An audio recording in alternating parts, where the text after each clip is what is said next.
Welcome to Eventful Endeavors, secrets to crafting the perfect celebration. If you're planning an event and looking for useful tips from industry experts, you're in the right place. So get ready to take some notes and we'll dive right in. This is Eventful Endeavors.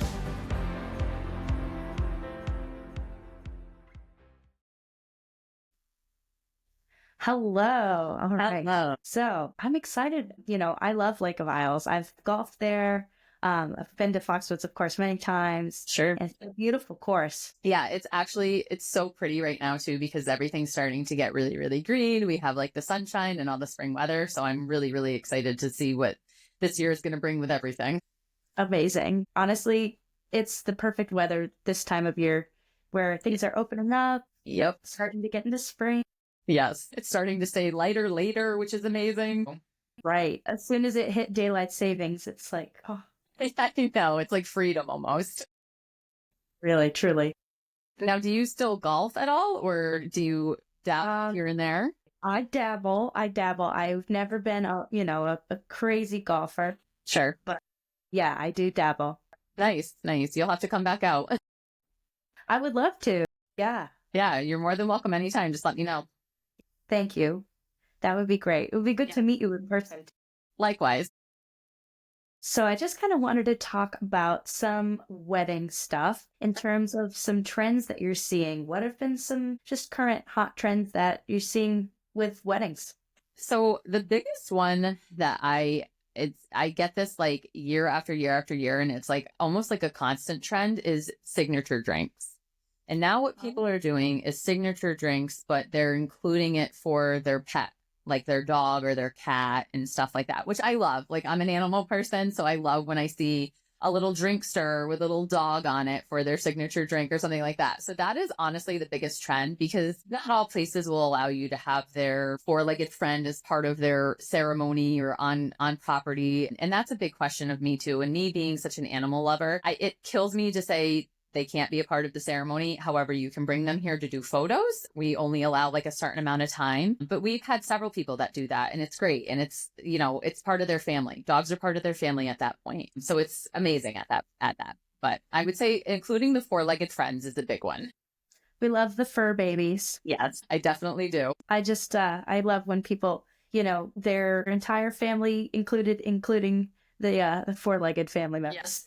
Yes. And then some other trends, honestly, are you start to see kind of like different trends in the colors that people use. And a lot of times, you always think what the color is going to be, right? And this year, I never thought that it would be, called the Dresden blue. It's like that light baby blue. That's a very popular color. And then more simplicity with centerpieces and more simplicity with decor. I think people are just really more focused on spending all that money on, the food, the dancing, and all of that. They don't really care so much about centerpieces that much anymore. That's not to say we don't have people that do the big centerpieces and elaborate centerpieces, but they definitely do more simplistic with like candles and greenery. That's interesting. Yeah. People are kind of picking and choosing where they want to do all of the... Exactly. That's cool. I have to look up Dresden blue. It's literally, I don't know why it's called Dresden blue, but it's like if you were to have a baby shower and think of like the light blue, it's that color. It's almost becoming more like a neutral color. Like it's almost turning into almost like a navy blue of things. Because it's interesting. Like I wouldn't normally say that, but I've kind of seen every color with it now, they all go very well. It's just kind of like a neutral color, but look it up. I'll be curious to see what you think. I will, you know what? I'll get back to you because now I want to see all the beautiful Dresden blue dresses and Dresden blue flowers. Yes. It's like a dusty blue. It's pretty. Yeah. It's a boy. I mean, it's a wedding. I know. It's almost like denim though. It's kind of like a denim. Okay. So a little more muted. Yes. Now, in terms of what about things couples should never do, like some cringeworthy stuff you've seen? Cringeworthy stuff. God. Signature drinks. No, I'm teasing.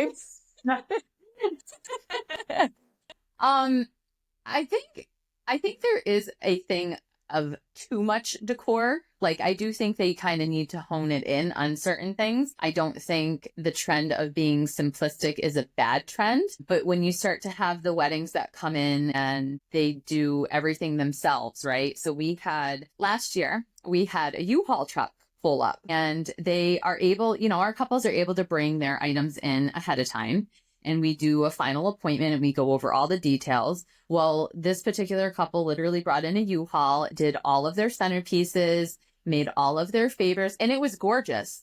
But it was a lot of decor and it was a lot of setup. So you really need to hone in on the decor. I think it's not everything is necessary. It's nice to have, and it's nice to give people a little bit of everything, but it's not necessary. So that would be cringeworthy. Just too much decor. Just like an explosion of everything. Yes. And it all looked gorgeous. I don't want to say anything bad about it because it did all look amazing, and everything just correlated together, and it just was beautiful, but it was just a U-Haul is a little excessive. Yeah, that's a bit much. And it's, you have some of these couples that tell you that they're going to have a lot of stuff, and we're like, all right, well, do you have a U-Haul? They're like, no. I'm like, go. You'd be surprised. Yes, you would be surprised, but I would say that would be the most cringeworthy, though. Yeah, I could definitely see that would be a little bit of a okay. Yes. One thing to be DIY, it's another thing to move in. Yes. That's a good way to put it. Now, what about like a unique or like a fun idea you've seen recently? So a thing that I actually really like is neon signs are becoming like really popular, and it's not like, I like all of them. It's some of them are like the couple's last name. We had another one that did and this is obviously golf themed, but they put let's party. Oh. So it was like PARTEE, which I love. Like I like incorporating like the place that you're getting you're getting married at. You need to like work with the surroundings and everything, which I thought that was really cool. And I also like we've seen some that are like love you more, kind of like that. And it's just sweet. I like that saying because then they can have that forever. They can put that up in their house if they really wanted to, if they have like a bar downstairs or something like that. So I like those. That's honestly so sweet because then it's a light memory of the day too. It is. And we've seen them, like, we've done them by like their sweetheart table. We've done them behind the sweetheart table in front of the DJ if they want something like that. They sometimes will do like a flower wall backdrop, and they'll have the neon sign like that. So you can utilize it for anything. That's what I kind of like too. And it's just nice when they kind of let us figure out the best spot for it, or, we get their vision and see if we can make it come to life kind of thing. So it's good in that sense. That's beautiful. And, the fact that like each one is different brings in the actual couple's personality. Yeah. Exactly. And that's a great way to put that too. It's a way for them to show their personality too, because not everybody has to do the last name of what they're going to be or whatever the case is. It is very cute to do different personalities. That's amazing. Yeah. I'm like, ooh, I got to file that away for if and when I get married. Yes, you absolutely do. Do you have any advice for, someone just starting out on their planning journey? I always tell my couples, whether they book with me or not, you need to have fun with the process. This is supposed to be a fun time of your life, and it's not supposed to be stressful. And I literally tell them when it does become stressful, just take a step back from it. You obviously are doing too much. You take a step back, you have a glass of wine one night, and then you get back to the planning when you're ready to do it. It can be very overwhelming. But again, you have to have fun with the process. And it's, the thing with weddings and planning it is it's all this rush around to get your venue planned, to get all your vendors in place, to make sure everybody's available for that one date. And then it's nothing. You have just and then you just go on cruise control and you just kind of sit there and you don't have any planning because you have everything that's set. And then you maybe need to wait 6 months before you start to plan again. Obviously, that's dependent on how long you have to plan, but I think couples stress about, well, what am I supposed to do during this time? You don't have to do anything. If you want to do research, create a vision board at that time to figure out what you truly like and dislike, that's the time that you use for that. But really, the ultimate goal, have fun with the process. It's supposed to be fun. It's not supposed to be stressful. I love that. Yeah. It's like, you're getting married. It doesn't have to be a burden. No, and rely on the people that do it for a living. Like we're in this position for a reason, so we're willing and able and want to help. I love that. Yeah. Thank you. So what about Lake of Isles would you say makes you the most unique? I love that we have a sister company of Foxwoods Resort Casino. It is super amazing that we have such close by amenities. I love that we are kind of like a diamond in the rough. We are located in literally Connecticut woods, and there's still people to this day. You know, we've been here for we're celebrating our 20 years this year. I saw that. So it's exciting, right? And we still have some people come here and they're like, we had no idea you were here, but we are kind of hidden. We're off the beaten path, which is a blessing and a curse, I would say. But that's when you try to get markets out there and you try to have word of mouth. And I have so many couples that will come and tour the facility and say, you know, I didn't know about this place, but I know so-and-so got married here. And that is wonderful. That's like the biggest compliment that you can have, basically. But I think we're kind of secluded back here, which I love. And we are, like I said, around Connecticut woods. We have waterfront. We have the beautiful lake. So obviously, weather pending, you're able to get married with the lake surrounding you. And then you can kind of party inside and have a sure, safe plan. So you're not worried about tents or anything like that. And it's just a great flow. Like we just have a great flow throughout the clubhouse and everything. So it works. I like to call, if you're looking for rustic elegance, this is the place to come. Oh, that's so beautiful. Yeah. I know, like the bridges, especially. I'm like, oh, the pictures must be so beautiful. I mean, I've only been over them on a golf cart, but people with their whole setup and their dress, I'm like, that just must be so spectacular. It is, and it's really nice. And so the only people that are allowed out on the course are going to be the couple that's getting married, which is kind of nice. They should enjoy that time away for that little bit of time that they have, and really actually, you know, savor the moment that they just got married and just have a moment to themselves out there, away from the organized chaos that they've been planning for the past year. And then it's great for them to come back to the party. So it's just a good setup. It's a good flow here. That's so beautiful because they get to have their moment and take in the really picturesque view and just have their little oasis and then go back into the party. Yes, absolutely. That's amazing. Yeah. So what about the most extravagant event or the most extravagant wedding you've ever put on? So we had this one event, and when I toured them, I really thought that they were joking about this, but they were like, yeah, we're going to bring vanilla ice in. We're going to really kick it off and da-da-da. No. And I was like, yeah, okay, all right. You know, and they signed the contract and everything. Throughout the planning, they were talking about Vanilla Ice's agent. I'm like, this is really happening. Wow. So he came here. I would have to say that was the most extravagant all around. Talk about decor and everything. They had florists coming in from New York City. They had Vanilla Ice to kind of get the party started with everybody. And it was kind of surreal to be a part of that day. Yeah. And it was crazy that actually was here. That's incredible. I mean, talk about a moment to stop, collaborate, and listen. That was a good one. Yeah, it was crazy. But then it was crazy. It was a crazy experience. But that particular couple, they did it so well because they utilized all the amenities over at Foxwoods. They did rehearsal dinner and a welcome party over there. They got married at a local church, came here. It was they did it right. I know they had Vanilla Ice, so it's kind of hard to top that, but they did it right on all aspects. Right. Everything was check, check, check. Yes, it was. But they got they had these, literally they built trees here to surround it was like a enchanted forest in the ballroom, which it was gorgeous, but it's just it's crazy. They completely transformed their ballroom. It's a bit maximalist, I would say. Yes. Not simplistic, exactly. Oh, that's too funny. So that really is. I'm like, my gosh, I wish I could have been a fly on the wall. Yeah, I mean, it was cool to see, but I'm just never will I ever experience this in my life again. Yeah, you're like, wow, take it in. Yep. It was cool. It was cool to be a part of. That's really cool. Yeah. So now, in terms of your availability right now, how far in advance are you booked? So I have some people asking about 2027, but we have people that are booked, I would say, I think we have somebody as late as November of 26. Okay. Which 27, they're not super eager to come in and tour. They definitely have time, but I would say the average time with booking, people are usually a year to a year and a half. Okay. November 26th is I'm surprised I actually don't have any 2027 just yet. Even for the springtime of 2027. They'll start coming in probably. They will. They're not engaged yet. That's what it is.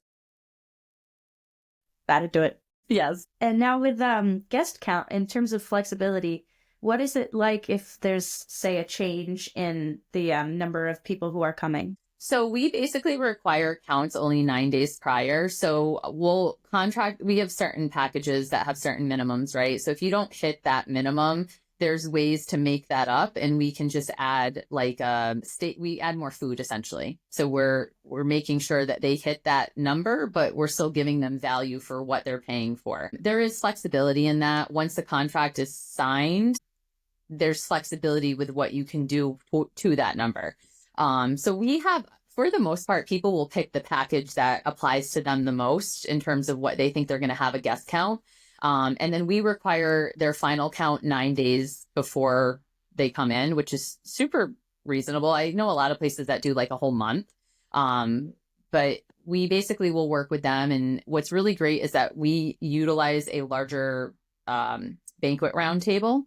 So we can actually fit anywhere from 8 to 12 guests at those tables, which is great flexibility for them, because sometimes you do have a table of 10 people, but then these 2 people really only talk to those 10 people. So it's great that you can fit them all in. But yeah, we're fairly flexible with guest count. And I am willing to work with people. It's obviously harder to do that on a Saturday, have more flexibility on like a Friday or a Sunday. But if you don't ask the question, you're not going to know the answer. So I always encourage people to ask the questions. If, say they only have 100 people, well, maybe it's best to get married in these months, or maybe we can do a Friday with these certain packages. But yeah, I'm willing to work with anybody. That's cool. It's good to be flexible. And it is. 9 days is really reasonable. Yeah. Yes. Could you give us like an average event size and cost at the venue? Recently, I would say our average size is like 150 to 175 for guests. And that includes everybody too. So that will include like kids. We're kid friendly. Like you can still have kids at your wedding if you want kids at your wedding. That will include vendors. That includes all your guests, everybody. And in terms of cost, I would say it ranges really anywhere from, I would say like 20,000 to, and that's really just dependent on the food that you want served, just with food costs that are astronomical right now. But I would say that would be a good range. It's like a good rule of thumb is like 150 people is going to be about $25,000. Okay. And the deposit for that? So the deposit, in order to confirm the date, that's going to be basically $2,500. That confirms your date, so nobody else can have that date, which is wonderful because we do one wedding a day here, which keeps everybody sane. And then we do basically like a payment. And we have some people, like I have a relationship with the father of a bride that he calls me pretty much once a month, and he will like chip away at it. So he'll put a certain amount on. You don't need to do that. We basically have that initial payment at first. Then you do a 6-month payment beforehand, which is calculated to be about half of what the whole total is going to be. And then we have the estimated, but obviously I won't know that final number until 9 days prior, just based on what their final count is. Got it. Okay. Yeah. And so then in your cancellation policy, can you tell me about that? Sure. So we have different, it depends on how many days in advance you cancel. So we have it broken down with that. So if you already have like your initial deposit down and your 6-month payment down and you're canceling like 60 days prior, you will get a portion of that back, but it's only going to be like 25% of that. The $2,500, that's non-refundable. There's no ifs, ands, or buts about that. So you would just get 25% of essentially that 6-month payment. Got it. Okay.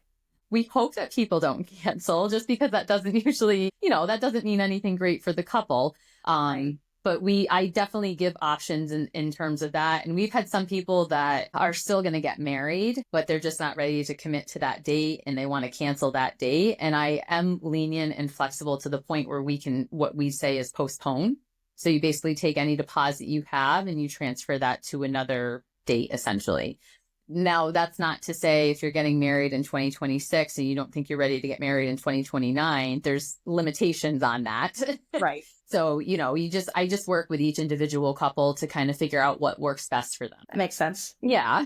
Good that it's tailored individually because everything's different. They absolutely are. It's not even apples and oranges. It's apples and bricks. Yes. You're exactly right about that. Do you have an in-house catering service, or do couples usually bring their own catering? So we actually have a policy where we actually provide all the food and beverage because we do everything here. So when I say that 20,000 to 30,000, that range, that is going to include all of your food. We take care of all the linens, tables, chairs, all of that stuff. That's not to say that there's not upgrades throughout. Like if you wanted to upgrade chairs or upgrade linen, you certainly could do that. That's obviously just additional. But we actually have 3 different kitchens here. So we basically have a banquet side, which we do all of our weddings for. We do have members that are a part of the golf club because we have 2 different golf courses. So we kind of have like a member side and a public side. And then we have a restaurant downstairs. So we take pride in doing our own catering here. That's amazing. Yeah. Quite the outfit you got going on over It there. is. It works though. It works very well actually. It can be hectic sometimes when we have members here for dinner and a wedding going on and then, golfers coming off the course, but we make it work. When it's all good things, it's just a lot at the Yes. same time. Yes. Yes. It's just busy for 5 hours and then it's done. Right. Yes. That's why I'm so thankful that we do one wedding a day because I don't even know. I don't even know how that would work here. Yeah. Logistically, it sounds like a nightmare. I don't know how it does that. Yes. Well, because a lot of people will ask, like, are we going to see golfers here? I'm like, you might see golfers, but golfers usually like to come in the morning and golf and then get the heck out of here or go to the casino or whatever the case is. And weddings usually come towards the afternoon, evening. So it works out. Right. People are kind of in 2 different waves. They are. And the golfers are petering out as the wedding guests are starting their night. Right.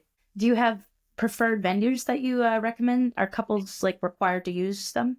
We do. We have a great relationship with a couple of vendors that we use, from photography to makeup to all of that. They're not required to use them. It's just they know our facility so well. They've been here numerous times. So it just makes it nice for everyone just to kind of work together like we do. But they're certainly not required to use them. They're preferred because we like them, but they're not mandatory. Got it. Okay. Yeah. It's always good to have your dream team, Absolutely. Yeah. It's nice too when we see that if they're on our list, we're like, oh, they have them. Oh, they have them. And it's just, it's good morale. Yeah. It's like, okay, I'm going to see these people. It's good to have your team set. Yes. But then it's also good to meet new people too. So It is. that's Because yes, you absolutely can build off of that as well. I would agree with that. What's the max capacity of the venue? So if you're doing a wedding that requires a dance floor, it's 250 guests, but they would have to do a round head table as opposed to a sweetheart table, just for fitting everybody. Got it. Okay. And then do you guys do ceremonies or just reception? We do ceremonies, so we basically max out 250 at each. So it would be 250 out on the lakefront deck, and then 250 inside. And then just keep in mind that the inclement weather plan, if we're not able to go outside for the ceremony, would be the ballroom. Got it. Okay. Which is still gorgeous because we have beautiful windows in there. So it's as if we're outside, but we're not out in the elements, is what I usually tell people. That's a perfect combination because then you have the best of both worlds and you don't have to worry about inclement weather or a nor'easter coming through. Yes. But they do. And I remember going up the giant escalator in Foxwoods during a nor'easter and going, gee, I hope those windows hold. Oh my gosh. I was like, I gotta take the elevator. They didn't end up losing power. I feel like they have lost power once that I ever remember. I don't think I think I would remember. It was definitely a good day to be inside. Yes, it's still scary with all the windows over there, though. Yeah. I'm like, oh my gosh. And you're going up above the trees, and you see the trees shaking. Yeah. Yes. Yep. So there is a bridal suite. We usually only allow couples to get here an hour and a half beforehand. It's usually going to be a time if they're interested in doing first look, or if they want to do some pictures. Even if they want to do pictures separately, they can go ahead and do pictures separately. But we do have the bridal suite typically available for the brides at first. And then once they see each other, it's available for anyone. And it's really just a room for them to, if they wanted to change in here, they certainly could. Or if it's a room, if they just want to get away from people and recharge their social battery, they can certainly do that. And just keep bags in here that they don't necessarily need in the main ballroom. So, but yes, we do have one. And then when they're greeted upon arrival, we typically will have a wait staff kind of in that front lobby area that we have that really guides everybody as to where they need to go, which is wonderful because what's worse than walking into a place and not knowing where the heck you are? Right. You don't want to have any guesswork on your Right. wedding day. Right. And we're really fortunate that we have a public restaurant that's downstairs. So we essentially will guide everyone down there. If they want to grab a drink before the ceremony, they absolutely can. Or if they're coming here from the ceremony and want to grab a drink before cocktail hour starts, we just kind of keep everyone down there. And then when it's time to start, we'll invite them out to the lakefront deck or the ballroom, wherever that may be. And then what's really great, we're on a golf course. We have golf carts. So we always offer a 6-person valet cart that will actually drive. It's usually for elderly guests or anybody that might need additional assistance down to the deck, but who doesn't want to take a golf cart ride sometimes? Right. Yeah, so it could be available for them as well. So they'll have a couple of different options to kind of see staff throughout as they come in. Okay. That's great because, it's good to have options. It's good to be accessible. And, it's good to be thinking of all those contingencies too. Yeah, absolutely. That's great. And we want to make sure we take care of the grandmas. Right. Right. Make sure nobody's, hoofing it too Right. far. Exactly. Do you have any noise ordinances or any curfews?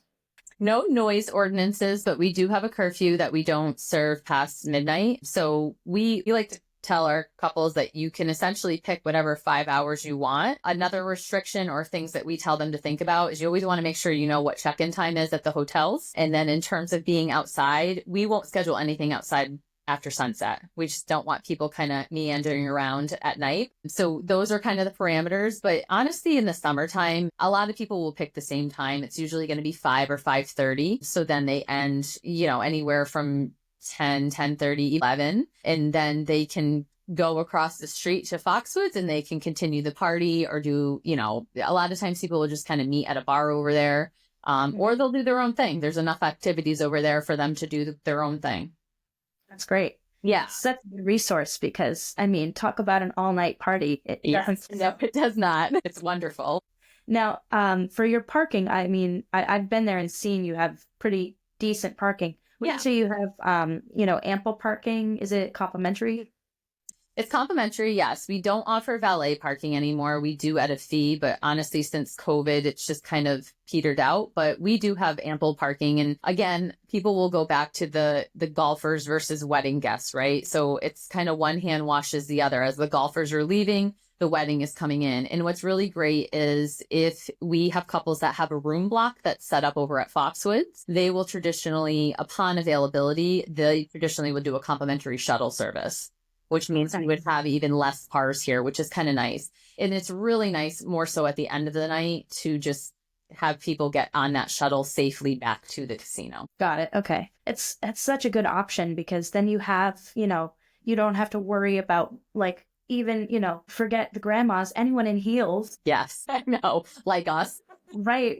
I know. I have to walk all this way. Yeah. It is a little ways to, the clubhouse is far from the parking lot, but at the same time, if people did need assistance when they arrive, we could also drive that valet cart out there to pick them up if they needed additional assistance. Okay. That's good. Yeah. Yeah. Now, in terms of vendors accessing the venue for setup on the wedding day, how does that work? Yeah. So the idea is that they are able to arrive 3 hours prior so we can get a little bit of setup done for then when the couple comes an hour and a half beforehand. If they do need, a lot of them would work with me and contact me and ask me that same question. If there is a way for me to get them in earlier, if they're really concerned about setup, I just work with them on an individual basis. I can't always guarantee that we can have earlier time for them, but certainly like to offer it if we can or want to accommodate if we can. Okay. But traditionally, to answer your question, 3 hours prior to the start time. 3 hours, you said? Yep. Cool. Okay. And then the day of, is there an event coordinator or a manager on site?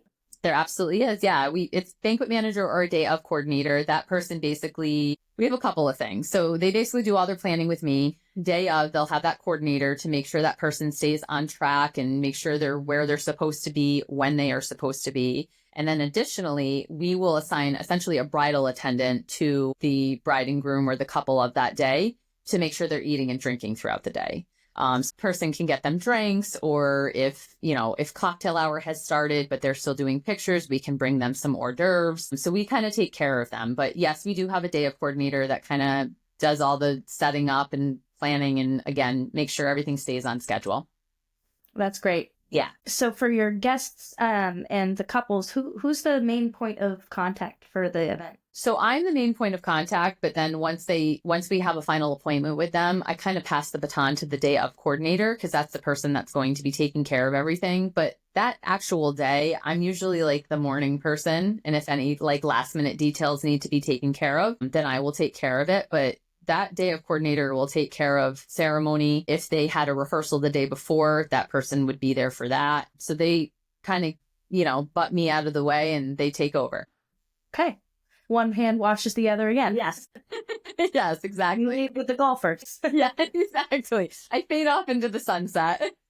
Not the hero Gotham needs, but the one it deserves. I love that. And then in terms of like you guys, how involved are you in the planning process? We're fairly involved just in terms of we're fairly involved of the timeline when they're here, right? So we want to know when they arrive. We want to know what is expected of them when they arrive. Do they want to do first look? Do they not want to see each other? Because we keep them separate, obviously, if they don't want to see each other. So we're fairly involved. We want to make sure that they're getting whatever it is they want out of that day besides being married. We want to make sure that they're getting what they want. We kind of have a nitty gritty down to the line, timeline and stuff. But that's not to say that we're not flexible with that. This is what works for us. This is what we've done in our experience. However, we can do something else if they present us with something different that they want to do. Got it. Okay. Yeah. It sounds like you guys are really flexible and really accommodating. Yeah, we try to be. Well, thank you so much. Those are all the questions that I have. Great. Thank you for coming on. Thank Bethany, and thank you for the whole Lake of Isles team for agreeing to do that. Yeah, thank you for asking. I love doing this kind of stuff and just kind of getting what we do out there. And it's a great place. And even just to come visit, if you're not getting married, it's a great place to visit, do a round of golf or have some dinner on our patio outside. It's beautiful. That's awesome. Well, thank you, Bethany. Thank you. Thanks for listening to another episode of Eventful Endeavors, Secrets to Crafting the Perfect Celebration. We hope to have left you with some actionable ideas for your own event. If you like the show, please subscribe and definitely leave us a review. We read every comment. So until next time, happy planning and see you soon on Eventful Endeavors.